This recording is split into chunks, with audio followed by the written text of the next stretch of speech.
corresponde al aparato respiratorio. Ya han terminado el capítulo de semiología general, en ello se ha introducido el esquema propio de la historia clínica, ya conocen y definen adecuadamente la parte de la anamnesis y vamos a comenzar a trabajar sobre los segmentos de especialidad.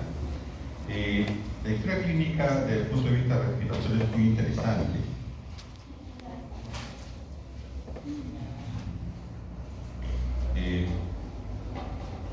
La idea es que aparato respiratorio conlleva a tener toda la minuciosidad y todos los elementos de juicio que la historia clínica necesita puntualmente para ella. Utilizamos la conversación con el paciente, utilizamos el lenguaje adecuado con el paciente y extraemos síntomas y signos. Y por lo tanto, esta historia clínica en el aparato respiratorio siempre bien detalladita, bien valorada, porque sencillamente la historia, la anamnesis y el examen físico casi nos da el 90% del diagnóstico. Dejamos solamente un 10% para estudios complementarios, llámese una radiografía, una tomografía, unos gases arteriales, elementos que sencillamente se tiene de forma sofisticada, pero el aparato respiratorio es altamente anamnésico y examen físico, o sea, semiológico, porque los pulmones y todos los elementos de ellos dan bastantes signos y síntomas, ¿ya? Entonces es muy interesante esto de revisar el aparato respiratorio.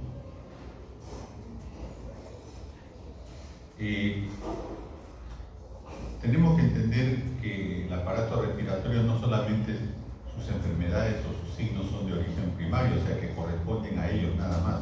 También puede suceder que hay sistemas, llámese cardiovascular, llámese renal, llámese neurológico, que terminan dando síntomas y signos respiratorios. Y por lo tanto, el detallar adecuadamente la anamnesis, teniendo el conocimiento de qué podemos encontrar, nos va a servir para poder valorar el mismo. Entonces, el estado de salud de un paciente generalmente se inicia buscando cómo está el aparato respiratorio.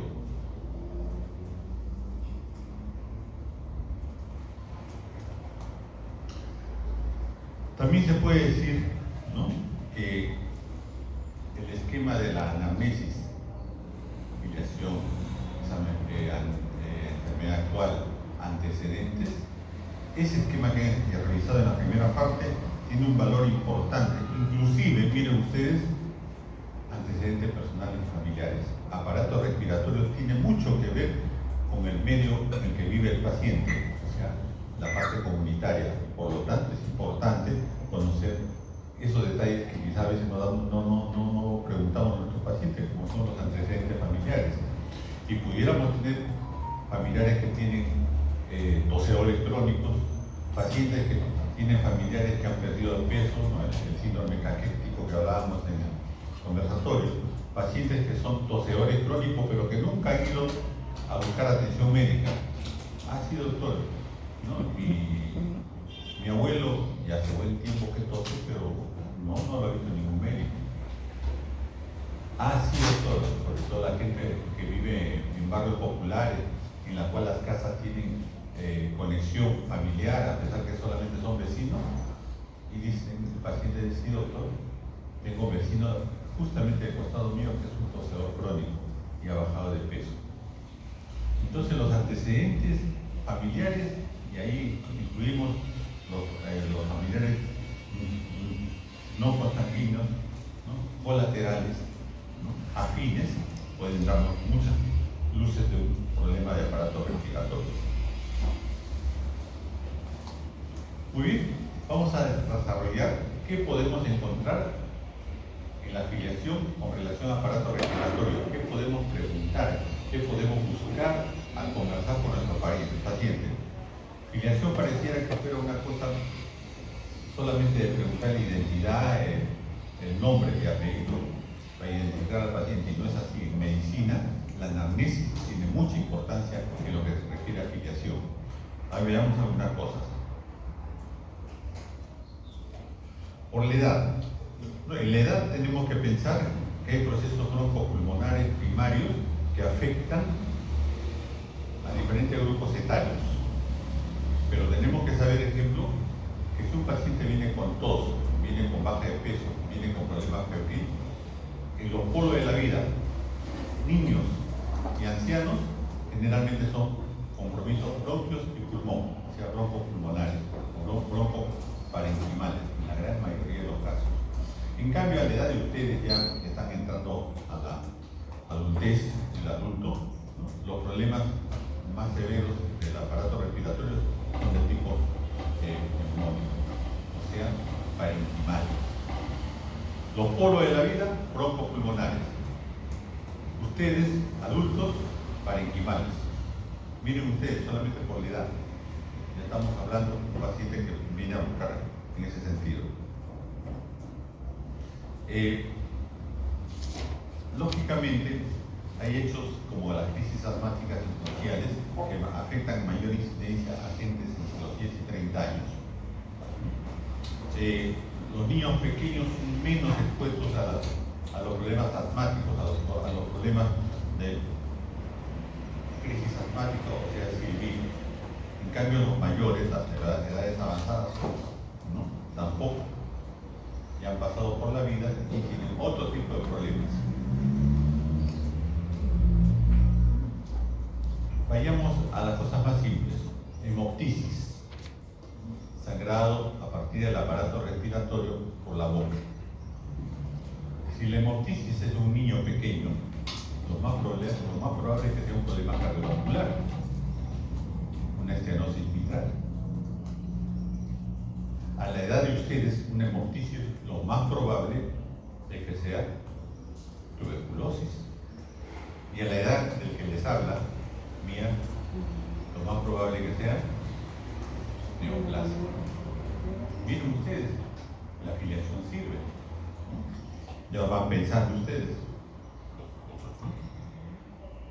Acá justamente dice, pues la neoplasia broncopulmonares primarias tiene una alta incidencia entre los 50 y 60 años, muy excepcionalmente en infancia. Ya saben entonces esos detalles de hemoptisis. La tuberculosis suele encontrarse en lactantes y niños en la primera infancia. Disminuye en la edad preescolar y escolar, aumenta con la pubertad, por factores externos desfavorables y esfuerzos físicos mayores. Disminuye a la mitad en la tercera década de la vida, ¿no? Entonces, ¿qué sucede? El niño nace, su estado está en relación a lo que la madre puede darle de lactancia, ¿no? Entonces los actos inmunológicos funcionan, pero después de repente no come, por diferentes motivos. Enfermedad, pobreza, falta de alimentación, exposición a la tuberculosis. Pero cuando ya llega a la edad escolar y preescolar, el Estado asume muchas veces la alimentación del niño, ¿no? Lo que ustedes ven ahora, que hay contaminaciones, que, ¿no? Es una desgracia, ¿no? Esto, de todas maneras, si la política del Estado es buena, entonces el niño tiene siquiera un vaso de leche, que es proteico para él, y entonces disminuye justamente por la alimentación que recibe extra casa el problema de tuberculosis.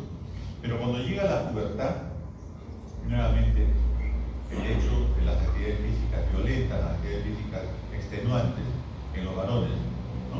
Ya vamos a ver por sexo, la mujer comienza a cuidarse, a cuidar el peso, a comer menos, ¿no? Está en la adolescencia y comienza nuevamente a incidir la tuberculosis. Entonces, esto es muy importante. Y dice que termina, a la tercera década de la vida disminuye. Casi todos, pues a la edad de 30 años ya trabajan, ya tienen algo de que vivir, la alimentación mejora. Miren ustedes el binomio alimentación y no tuberculosis. Ya por la edad podemos pensar eso. Por la edad, puntualmente en los recién nacidos, ¿qué puede existir?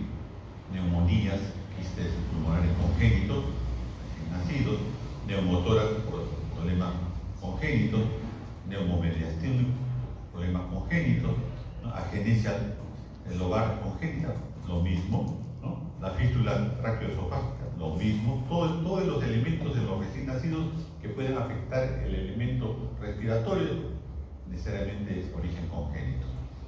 En los niños mayores ya, ¿no es cierto?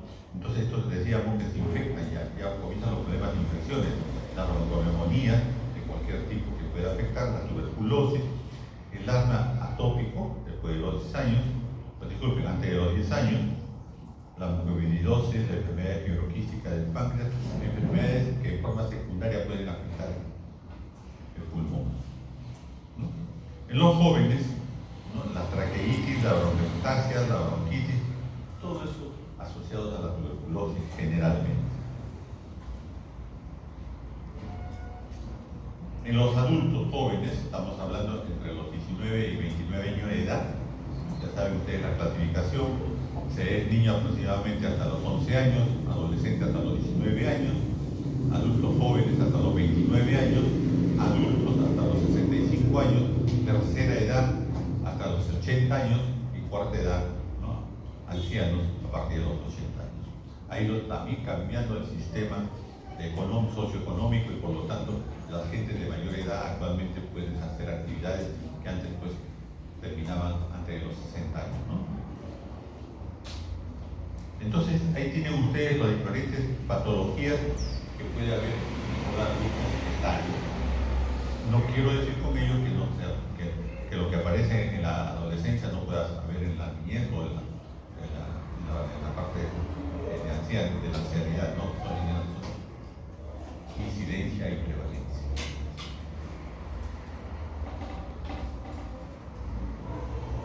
Ahí está por sexo, ¿no? Dice que el asma bronquial, que es un proceso obstructivo crónico, generalmente es igual en ambos sexos, estoy hablando ya por sexo, ¿no? La tuberculosis, ¿no? Afecta más en la pubertad a las mujeres que los varones, ya les decía por qué. Los varones que van a hacer ejercicios, actividades físicas extenuantes, que están más expuestos al medio ambiente, por lo tanto al medio ambiente de trabajo, pueden justamente al ingresar a la población económicamente activa, crear afecciones pulmonares agudas, ¿no? Agudas que conllevan propios de su actividad física. Acá hay algo muy interesante. La neumoconiosis, el neumotórax espontáneo y las neoplasias pulmonares primarias son más frecuentes en los varones que en las mujeres. 3-1. Pero si la mujer ingresa a la población económicamente activa, como lo está haciendo ahora, ya es taxista igual que el hombre, trabaja en el campo igual que el hombre, trabaja en las minas igual que el hombre, porque no necesariamente va a cargar la zona minera, sino trabaja en la parte administrativa, pero están dentro de la nube de la mina. Entonces, esta relación puede ir cambiando a 2-1, pero siempre el hombre está más expuesto a estos tipos de problemas. Estamos hablando por sexo, estoy en filiación. Y acá está el resumen de lo que les he conversado. En el Perú, el 95% somos mestizos. Unos más claritos, otros más oscuritos, pero somos mestizos, ¿no? Mis mayores decían que el Perú, el que no tiene de Inga tiene de Mandinga, y se mantiene. Salvo que sea pues de primera generación que vienen al Perú, ¿no? De otros países, o de otros continentes, es más, ¿no? Pero asumiendo que somos más claritos o más oscuritos, entonces hay una predisposición, no digo que es genético, no estoy diciendo que es congénito, no lo estoy diciendo, es una predisposición, ¿no? Entonces, cuando la tuberculosis sucede en los oscuritos, es más abigarrada, es más incisiva, ¿no? Igual que la sarcoidosis. En los blancos, en los blanquitos, están más expuestos a los problemas de colagenosis, de problemas atropáticos, de problemas de tipo colágeno, reumatológico, están más expuestos al cáncer bronco-pulmonar. Si un negrito, un blanquito y un judío y un más oscurito fuman tiempo, el que está más expuesto a tener cáncer broncogenito es el blanquito. Por eso en Europa, pues, y en toda América, han prohibido el tabaco, ¿no? El consumo de tabaco. Los estados pierden infinidad de dinero en impuestos, pero prefieren perder esos impuestos a que la gente se enferme de cáncer de pulmón, porque el tratar el cáncer de pulmón es bien fregado. El Estado gasta un dineral y es triste ver a los pacientes en ese sentido, ¿no? Y es más, el que fuma y se salva del cáncer de pulmón, no se salva de la fibrosis y de las enfermedades intersticiales, no se salva. Entonces, ahí tienen ustedes. Por ocupación, lógicamente las vías respiratorias están más afectadas a las gentes que trabajan al aire libre, ¿no? Que están expuestos a los agentes atmosféricos. Por supuesto que existen problemas mayores en las gentes que tienen que ver con actividades al aire libre, en la atmósfera. Entonces, la ocupación es muy importante en este caso, desde el punto de vista de las enfermedades respiratorias, ¿no? Los mineros, el 100% se enferma de enfermedad de problemas respiratorios. Doctor, pero yo no me he metido a la mina, doctor, me dice, ¿no? Yo he trabajado he tenido mi tiendita en Cerro de Pasto, pero yo no he estado en la mina, nunca me he metido a las galeras. Sí, pues, pero está dentro de la nube minera y por lo tanto igual se enfermó de cáncer de pulmón. Doctor, yo he sido mecánico, nunca he entrado a la mina y está un poco lejos. He trabajado en Centromín, sí, pues, nunca has entrado, pero la nube te ha afectado, ¿no? Tiene una bronquiectasia. Entonces, son elementos que tenemos que tener en cuenta.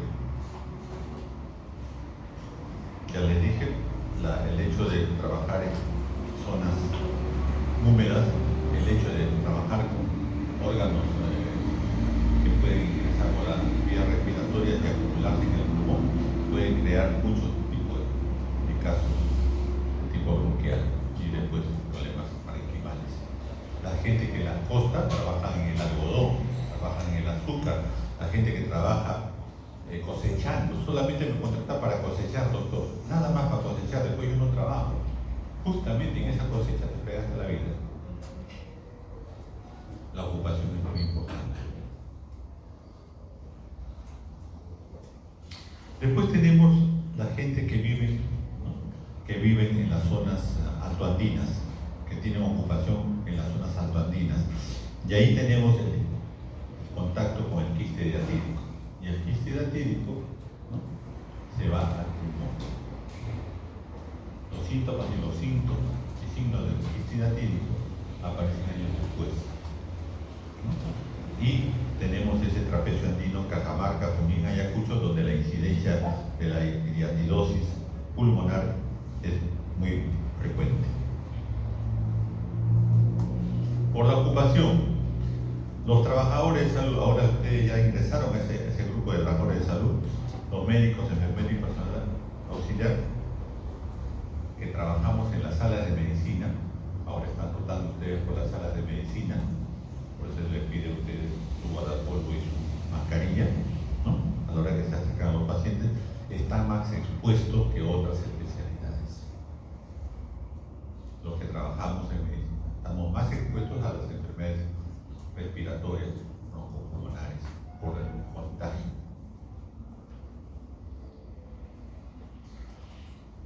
Se hizo un estudio de la exposición a la tuberculosis entre estudiantes de medicina y estudiantes de otras facultades, de otras carreras. Se les hizo el PPD, se les hizo la tuberculina, se inyectó en el brazo y después de 48 horas se tomó y se midió. No estoy diciendo que tengan el enfermo de tuberculosis, estoy diciendo la sensibilidad al bacilo de Koch. Se demostró justamente que los que estudian medicina, los que estudian profesiones de la salud, la sensibilidad a la tuberculina es más elevada. Hay estudios en relación a estudiantes.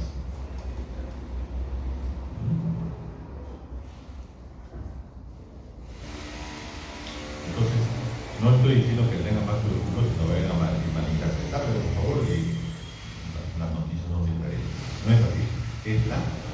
predisposición al hecho de la sensibilidad a la tuberculina.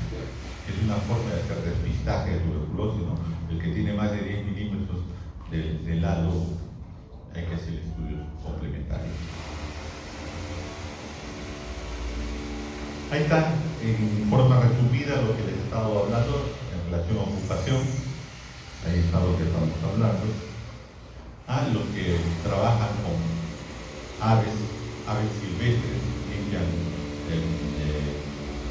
aulas, ¿no? Un gran número de ellos está expuesto a un hongo, el histoplasma, y están expuestos a la histoplasmosis, ¿no?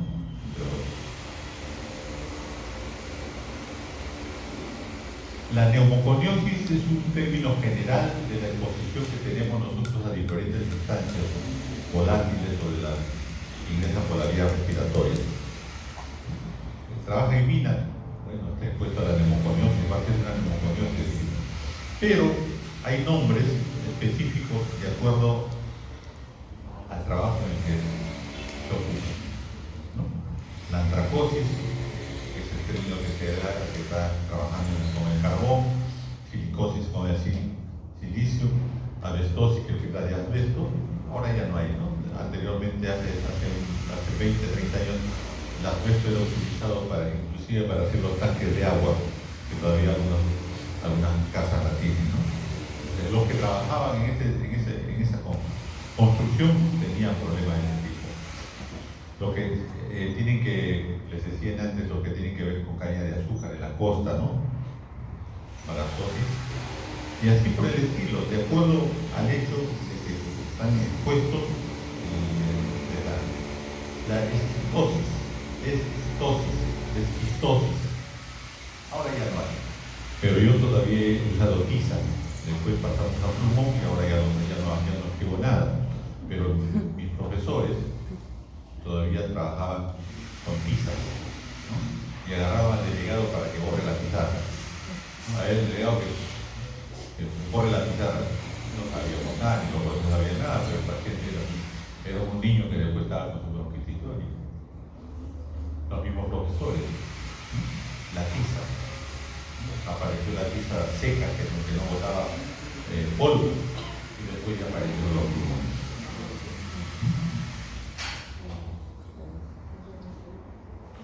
Por procedencia, sigo afiliación. Mire, sigo afiliación todavía.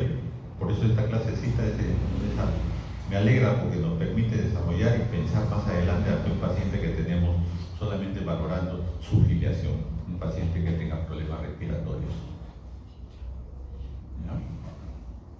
Entonces se dice que los que están más expuestos a problemas respiratorios o enfermedades agudas crónicas son los que viven más cerca del agua, ¿no? Las orillas de los ríos, las orillas de los mares, qué sé yo, algunos elementos son muy ciertos. Las gentes que viven por encima de 3.000 metros sobre el nivel del mar, ¿no? Están expuestos a tener, además de la poliglobulia, el aumento de los glóbulos rojos por necesidad fisiológica, ¿no? Necesito captar más oxígeno en una misma área, ¿no? Entonces, por lo tanto, mi médula ósea produce más hematíes, ¿no? Entonces se produce la poliglobulia. Estoy por encima de una hemoglobina de 17, 18. O sea, estoy en una sangre espesa. Arriba no se dan cuenta, pero cuando bajan a la costa, dolor de cabeza, problemas cardíacos, qué sé yo, todo ello. Pero en relación al aparato respiratorio, también desarrollan hipertensión pulmonar. Y esta, así la disnea que produce la hipertensión pulmonar de estos pacientes, que obligatoriamente hay que bajarlos a la costa. Han dicho toda su vida en la sierra, tienen sus hogares, tienen sus negocios, tienen sus trabajos, tienen sus hijos allá, pero el paciente tiene un problema de insuficiencia cardíaca. Diagnosticamos hipertensión pulmonar, se tiene que ir a la costa.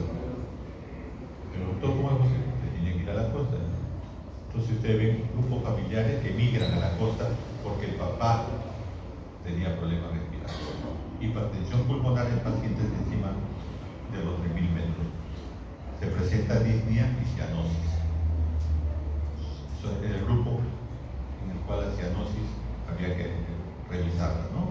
Recuerden que la cianosis es un problema del acumulamiento de la metahemoglobina, ¿no? O hemoglobina reducida, ¿y más de cuánto? 3 gramos, ¿no? Que es mayor el problema de origen cardiovascular que respiratorio. Pero ahí tenemos.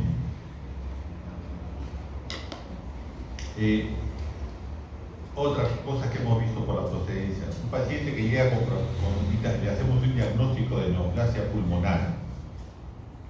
¿Cómo es la incidencia de la neoplasia pulmonar?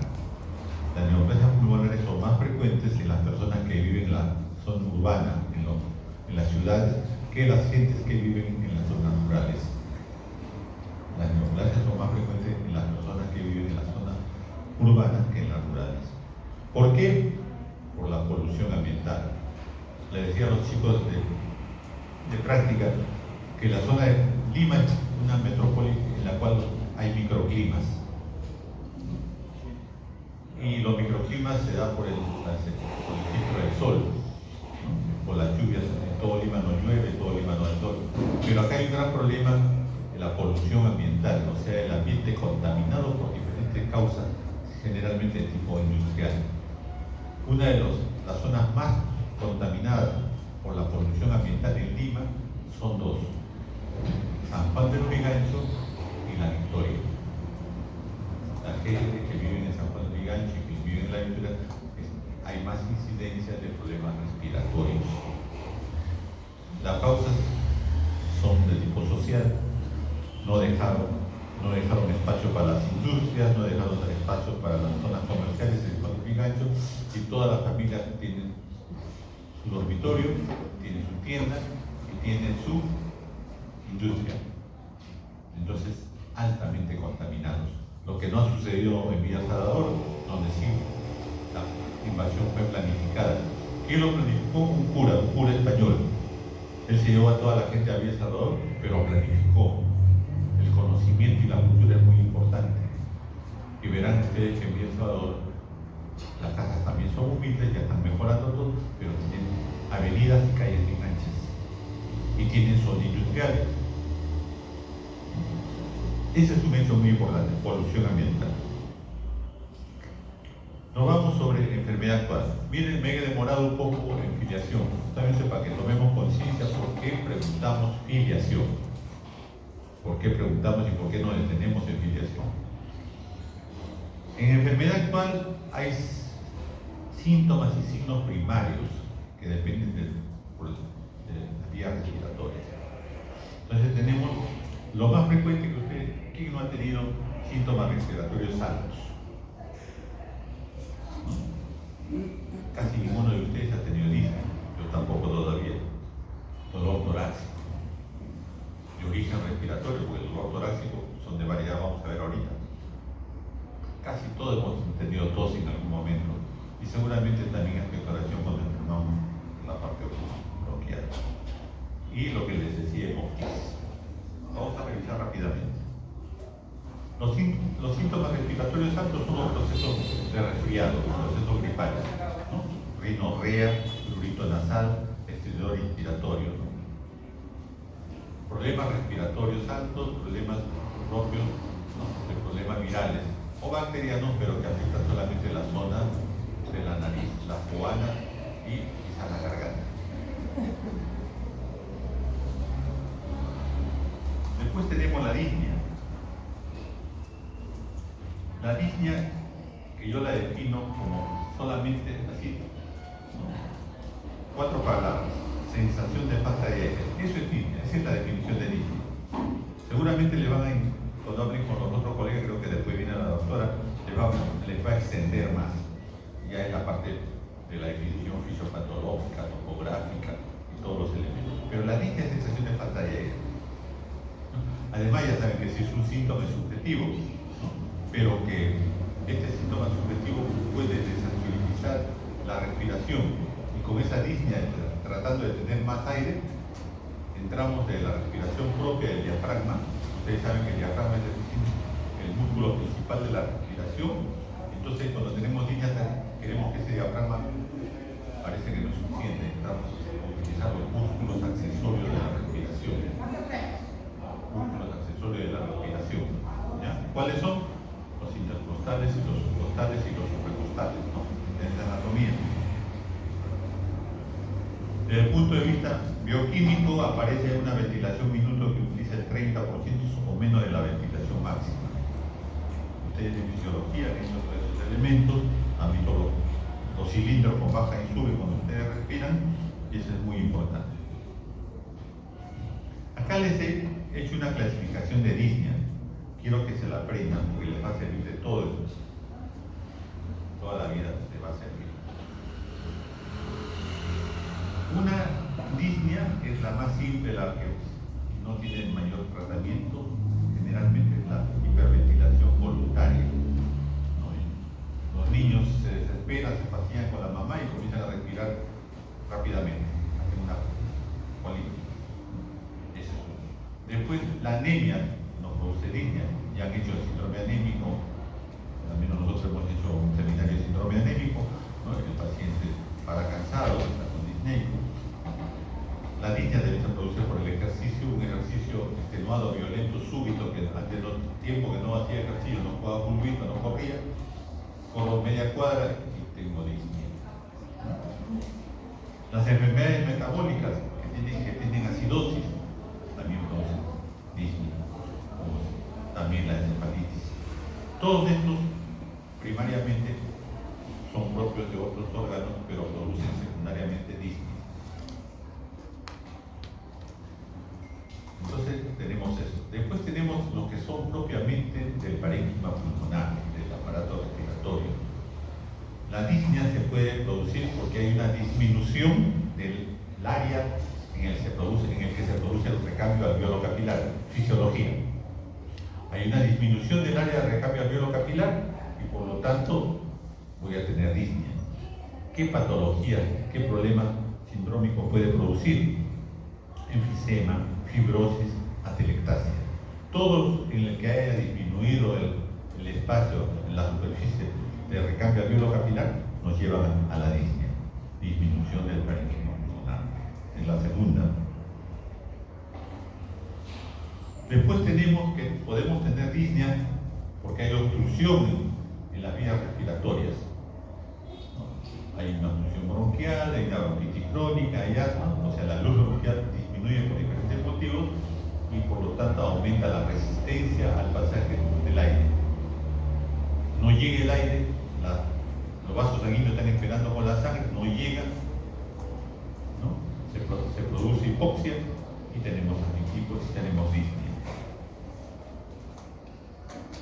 Después tenemos, ya estamos saliendo del parénquima, ya estamos saliendo del aparato respiratorio, problema de disnea por afecciones de la caja torácica. Esa jaula torácica, donde está la columna vertebral posterior, el esternón adelante y los arcos costales a los costados, valga la redundancia, pierden esa capacidad de elasticidad de la caja torácica que está atribuida a problemas en ella misma, pero también en los músculos. Y por lo tanto, el hecho que la caja torácica, a pesar que los pulmones estén sanos, indemnes, la caja torácica no permite la expansión, también tenemos disnea, afecciones de la caja torácica, la cifoescoliosis, la obesidad, ¿no? Han visto que los obesos se cansan más rápido, ¿no? Hacen polipnia, ¿no? La poliomielitis, una enfermedad neurológica que afecta a la segunda neurona. La miastenia grave también afecta a la segunda neurona. Son enfermedades neurológicas que afectan a la caja torácica y producen disnea. Entonces ahí tenemos la clasificación de disnea.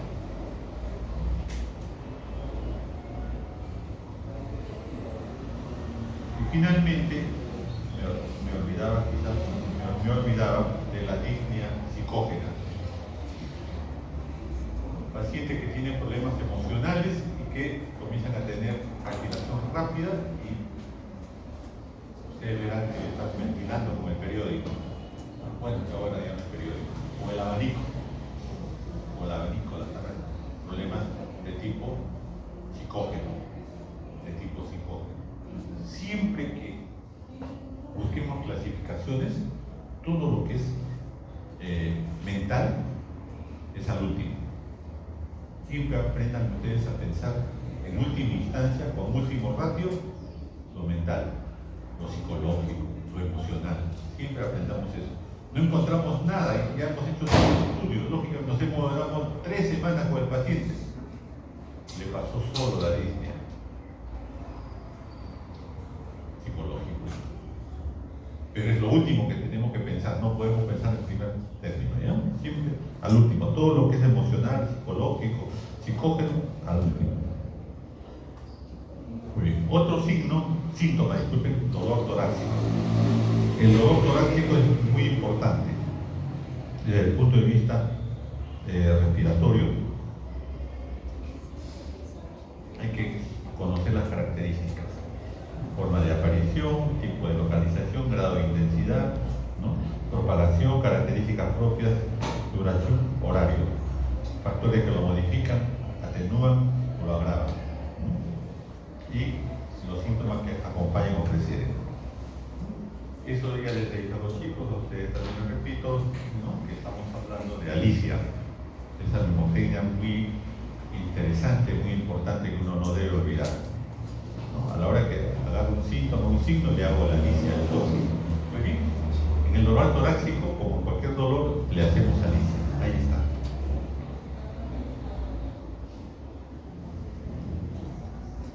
También tenemos una clasificación para el dolor.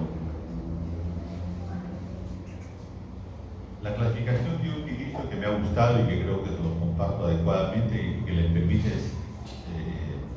hacer un análisis del mismo, son los dolores locales. Estoy hablando desde el punto de vista del aparato respiratorio. El dolor local es el dolor que se produce por el frote de las pleuras. Recuerden ustedes que las pleuras son 2 láminas, ¿no? Visceral, y la otra parietal. Entonces normalmente hay un espacio, una luz pequeña de medio milímetro, ¿no? Que tiene un surgente y permite que se deslice una sobre la otra. El hecho de que se produzca un proceso de inflamación en esa pleura hace que se junten, se choquen y comiencen a raspar.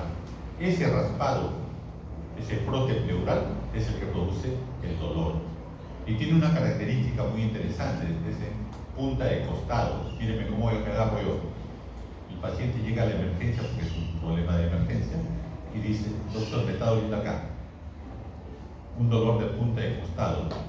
Un dolor que tiene que tomar una posición antálgica. La posición antálgica es que se acueste del lado de la lesión. Si es en el lado derecho, el paciente se acuesta en el cúbito lateral derecho, tratando justamente de que se expanda menos el pulmón, porque si no le duele intensamente.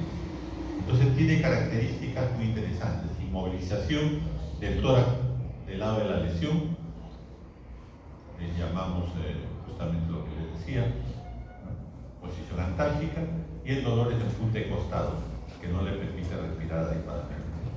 Es una emergencia, hay que dar sedantes, hay que manejar el asunto, y si desaparece ese proceso inflamatorio que producía el frote pleural, desaparece el dolor. Pero lo más grave es que se instale líquido entre las 2 pleuras. Eso se llama derrame pleural o effusión pleural. Al instalarse el derrame, desaparece el dolor porque las pleuras se alejan, pero el problema es más grave. Entonces el dolor pleural hay que entenderlo desde ese punto de vista. En la práctica le vamos a mostrar. Después tenemos el dolor propagado. Les decía que localizado es propio del aparato respiratorio pleura. Después tenemos el propagado, que simula ser un dolor torácico, pero que se inicia en las articulaciones, ¿no? Osteoartrosis, hernia discal, neoplasias vertebrales, compresión medular, todo problema neurológico que tiene que ver con la columna vertebral, las costillas. Pareciera que es un dolor de tipo pulmonar, pero no lo es el dolor propagado. Y finalmente tenemos el dolor, el dolor referido. Ese viene más lejos. Son órganos que están en el abdomen, órganos vecinos al pulmón, pueden tener dolores que inicialmente simulan ser problema pulmonar. dolor referido. ¿Qué problemas puede haber? Afecciones coronarias, gástricas, vesiculares, hepáticas, páncreas. Me duele el tórax, doctor, pero no es problema respiratorio, puede ser problema cardíaco. Y en el problema cardíaco van a tener 3 dolores más. 3 son 6 dolores que tenemos ya. En el cardíaco van a tener dolor de infarto agudo de miocardio, de Lima. Ese es permanente, constante. Haga lo que haga, le duele. Después van a tener el dolor que calma con el reposo. Doctor, me duele cuando subo 3, 4 gradas, quiero subir al segundo piso y me tengo que quedar a mitad. Descanso 1 minuto y vuelvo a seguir subiendo. Angina de pecho. La angina de pecho. Y el otro es el dolor en el que el paciente también viene críticamente enfermo a emergencia, hacia adelante como si estuviera colgando el corazón, porque le calma un poquito. El frote pericárdico. Miren todos los dolores que hay. Me estoy adelantando a cardiovascular, le estoy quitando al otro colega. Pero es que la única forma que puedan ustedes entender lo que hay. ¿Ya? Entonces, tenemos los dolores de ese tipo y los dolores referidos y propagados, que no son respiratorios. Finalmente, el psicógeno. Ya les he dicho, todo pienso al final. Psicógeno siempre al final. Se dice que hay bastante gentes que no conscientes, sino sin querer queriendo, como diría el Chavo del 8, ¿no? Comienza a dolerles el pecho y simula, no a propósito, sino simula un problema cardiovascular, ve que no hay nada cardiovascular, bueno, aparato respiratorio, con una plaquita, entonces no hay nada. ¿Qué pasó? Recién tengo derecho a pensar en dolor psicógeno. Y que no es poco, se dice que del 30 al 40% de los dolores torácicos terminan siendo psicógenos. Ya está. Tos y expectoración. No hay mucho que decir la tos y expectoración. La tos, ahí lo que les he puesto es la definición fisiopatológica. ¿Cómo es que se produce la tos? Inspiración profunda y rápida, cierre glótico al mismo tiempo, contracción de los músculos expiratorios y una expiración forzada que abre la glotis violentamente. Eso es la tos. ¿No? Parece un poema, ¿no? Inspiración profunda y rápida, cierre glótico, ¿no? Contracción de los músculos inspiratorios y una expiración forzada que abre la glotis. Esa es la tos. Esa es la tos. ¿Sí? Ya estamos. Finalmente, en enfermedad actual, además de ellos, hablar que es la tos seca, cuando la tos va sola, que nadie lo acompaña, solamente tos, le decimos tos seca. Igualito le haremos pues la licia, pero en muchos casos la tos es productiva. Y cuando hablamos de tos productiva, estamos hablando de la expectoración. En este caso, las enfermedades que tienen y se acompañan de expectoración, o sea, aumento del mucus, ¿no? Hay que preguntarle al paciente la cantidad de mucus que bota, coloración de mucus que bota, ¿no? Si es espeso, es filante o líquida, el médico le tiene que preguntar. ¿Por qué? Porque eso nos va a orientar a qué tipo de patología puede estar asociada. Cuando es productiva, cuando hay expectoración, ¿no? Cuando hay expectoración. La hemoptisis ya les dije de inicio, y acá es solamente para que lo tengan ustedes en cuenta, ya les definí la diferencia con hematiamesis, hay que diferenciar también con sangrado de las encías, la hemorragia, y hay que diferenciar con la epístasis posterior. Todos conocen la epístasis anterior, ¿no? Un golpe, un traumatismo, qué sé yo, y sangramos por las fosas nasales. Esa es la epístasis anterior. Pero hay casos en que no sangra por la nariz hacia la zona anterior, sino traga sangre. Hay una rotura a nivel de las coanas y sangra el paciente de la zona respiratoria de las fosas nasales posteriores hacia la boca. Y hay que saberlo porque la técnica de parar ese sangrado es diferente, ¿no? El sangrado por la nariz que conocemos se va hacia arriba, le aplastamos unos 3-4 minutos, le ponemos una vasoconstricción y el otro no, el otro sigue botando. En la emergencia se ponen 2 hilos por ahí, se mete por la nariz, se abre la boca, se ve la luz, se agarra con una pinza, se jala la pinza, se le pone una gasa, se le amarra como un moño, se jala por la nariz los hilos y por abajo sube la gasa, tapón. Y ya está.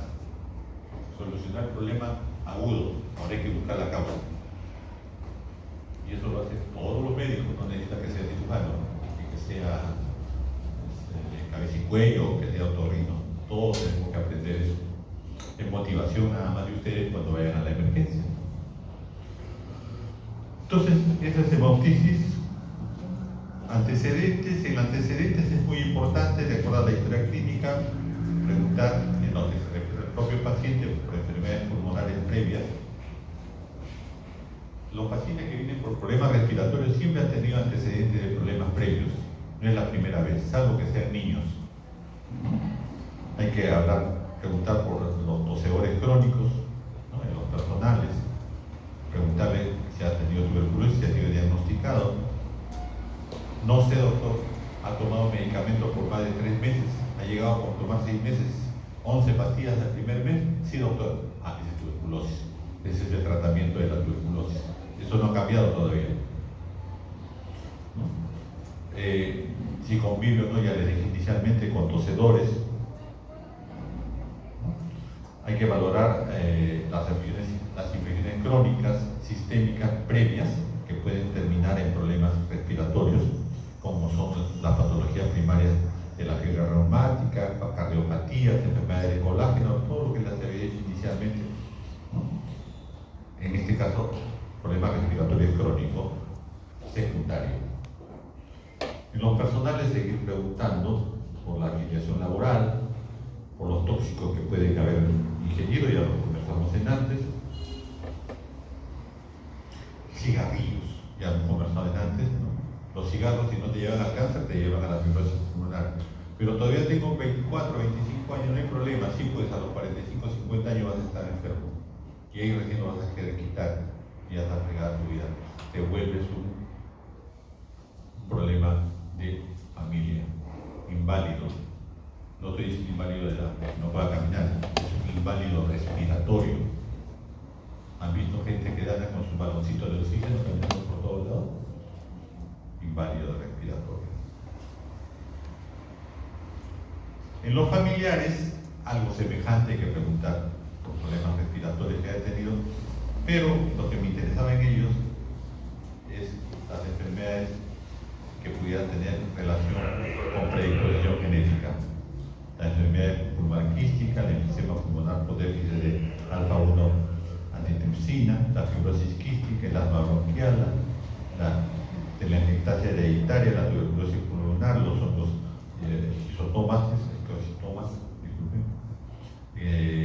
exposición familiares, ¿no? De diferentes problemas respiratorios. Todos estos antecedentes se preguntan en forma directa, porque a veces el paciente no nos cuenta. Uno de los problemas que tenemos en la sociedad es que escondemos nuestras enfermedades que supuestamente afectan socialmente al paciente. Escondemos la tuberculosis, los aparatos reflejos, y escondemos el VIH todavía. Entonces hay que preguntar al paciente en forma directa. Recuerden que es una relación médico-paciente positiva en el que el paciente confía todo en su médico. Ok, es lo que quería conversar desde el punto de vista de anamnesis, fundamentalmente, que es la parte más importante de la historia clínica. ¿Alguna pregunta, algún comentario?